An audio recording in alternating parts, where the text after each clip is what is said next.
ನಡೆಯಲಾರದೆ ತೆರಳುತ್ತಿದ್ದೆನು ನಡಿಗೆ ಕಲಿಸಿತು ಸಂಘವು.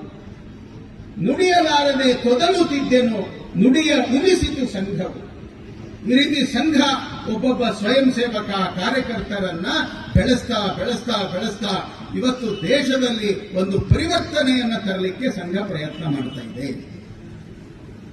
17 ಜನ ತರುಣರು ಬಾಲಕರ ಮಧ್ಯದಲ್ಲಿ ಪ್ರಾರಂಭ ಆಗಿರತಕ್ಕಂತಹ ಸಂಘಟನೆ ಇವತ್ತು ಲಕ್ಷಾಂತರ ಜನ ಇವತ್ತು ನಮ್ಮ ಸಂಚಲನಗಳಲ್ಲಿ ಭಾಗವಹಿಸಿದ್ದಾರೆ.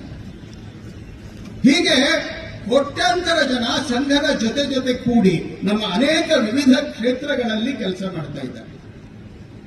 ಹೀಗೆ ಒಂದು 100 ವರ್ಷಗಳಲ್ಲಿ ಸಂಘ ಏನ್ ಮಾಡ್ತು ಅನ್ನುವಂತಹದ್ದು ಅನೇಕರ ಪ್ರಶ್ನೆಗಳಿಗೆ ಇದೆ ಉತ್ತರ.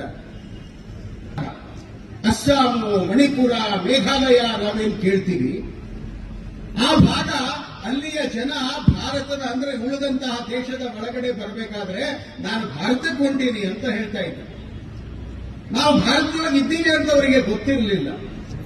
ಸಂಘದ ಒಬ್ಬೊಬ್ಬ ಪ್ರಚಾರಕರು, ಒಬ್ಬೊಬ್ಬ ಕಾರ್ಯಕರ್ತರು ಅಲ್ಲಿ ಹೋಗಿ ಇದ್ದು ಕೆಲಸ ಮಾಡಿ ಇವತ್ತು ಆ ದೇಶ, ಆ ಪ್ರದೇಶಗಳಲ್ಲಿ ಹಿಂದುತ್ವದ ವಾತಾವರಣ ಬಂದಿದೆ.